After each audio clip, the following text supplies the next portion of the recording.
তাহলে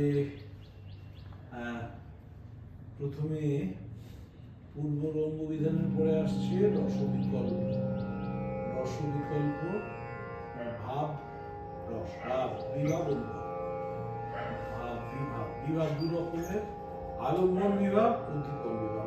আলম্বন বিভাব উদ্দীপন বিভাগের মাধ্যমে মানে ভাবকে অনুভব করে বিভাবকে অনুভব করে ভাবের জন্য ভাবের জন্য ওটা তাহলে সাত্বিক ভাব 8টা, স্থায়ী ভাব 8টা, 33টা সঞ্চয় আছে, 33টা সঞ্চয়। এর মধ্যে রস 8টা, শৃঙ্গার, হাস্য, করুণ, রৌদ্র, বীর, ভয়ানক, বিভৎসক। শৃঙ্গার, হাস্য, করুণ, রৌদ্র, বীর, ভয়ানক, বিভৎসক। শৃঙ্গার, হাস্য, করুণ, রৌদ্র, বীর, ভয়ানক, বিভৎসক। শৃঙ্গার, হাস্য, করুণ, রৌদ্র, বীর, ভয়ানক। শৃঙ্গার, হাস্য, করুণ, রৌদ্র, বীর, ভয়ানক, বিভৎসক। শৃঙ্গার, হাস্য।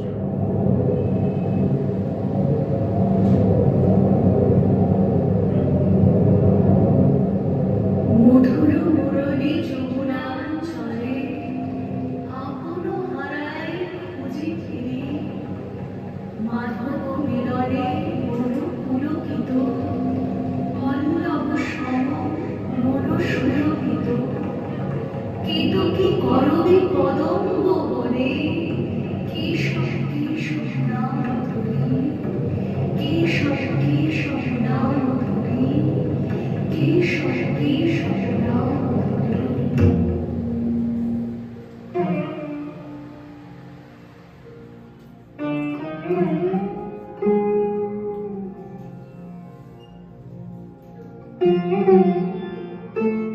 হে বিপ্র, জেগে ওঠো। নাট্যশাস্ত্রের অধ্যয়নে ক্লান্তির ছাপ, হে বড় আশ্চর্যের।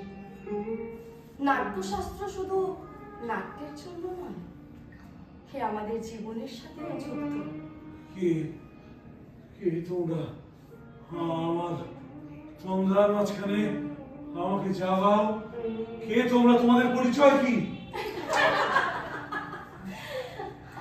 আমরা আমরা নদী। নটি? কি অদ্ভুত প্রহেলিকা করে কথা বলো তোমরা। আমাকে আমাকে বুঝিয়ে বলো, দিশা দেখাও।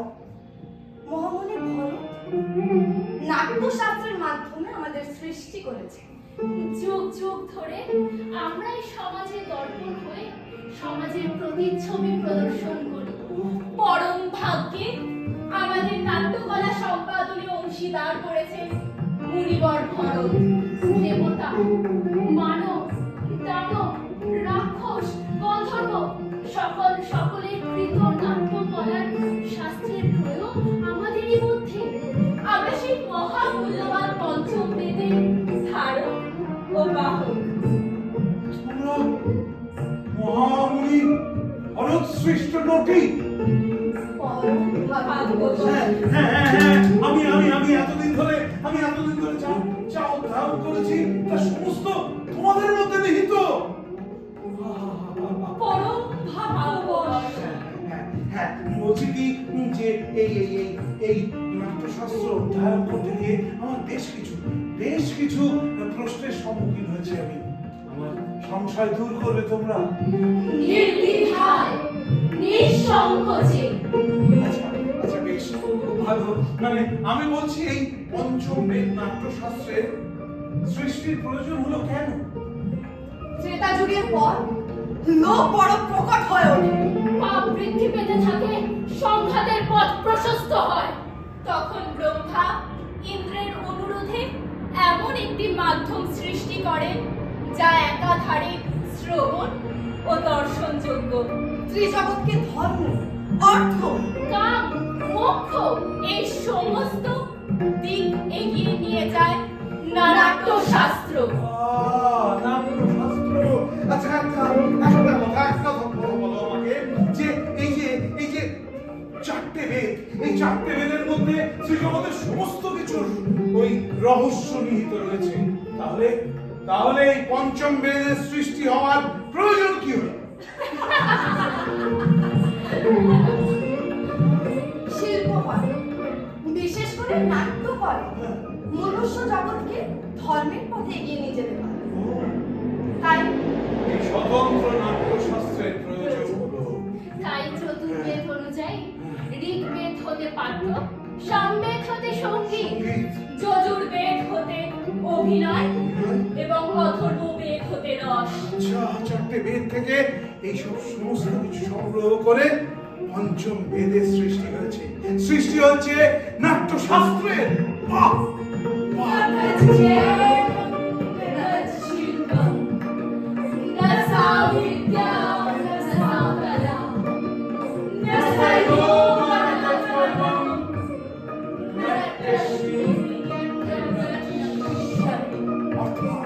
অর্থাৎ এমন কোন জ্ঞান, শিল্প, কলা, যোগ, বিদ্যা বা কর্ম নেই যা নাট্যে দৃষ্ট হয় না।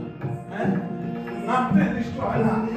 এই নাট্যশাস্ত্র হলো সমস্ত কলার সঙ্গম, সমস্ত কলার সঙ্গম। ঠিক যেমন আমাদের বেঁচে থাকার জন্য নিঃশ্বাসের প্রয়োজন, তেমনি বেঁচে ওঠার জন্য নাট্যের প্রয়োজন। এইরকম একটা অতি প্রয়োজনীয়, এইরকম একটা দারুণ নাট্যকলা, এটা এই সময় দাঁড়িয়ে গুরুত্বহীন, অপ্রয়োজনীয় কিছু মানুষের কাছে। কেন বলতে পারো কেন?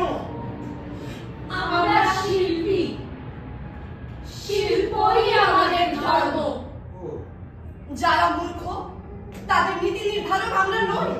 নাট্য সত্যের পথে, মানবতার পথে মানুষকে এগিয়ে নিয়ে যায়। নাট্য ধর্ম, বর্ণ, ভৌগোলিক সীমানা অবলীলায় অতিক্রম করে বৈষম্য দূর করে। এই অনুভূতি বিশ্বকে আরো এগিয়ে নিয়ে যায়। হে তাপস, নিদ্রা ভঙ্গ করো, জেগে ওঠো, দেখো এই বিশ্ব এক পরিবার হয়ে উঠেছে। বাসুদেব কুটুম্বকম।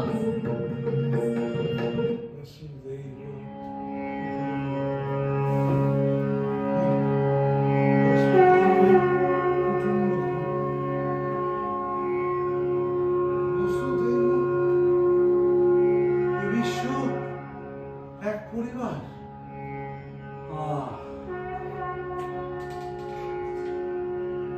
অদ্ভুত, এই বিশ্ব এক পরিবার।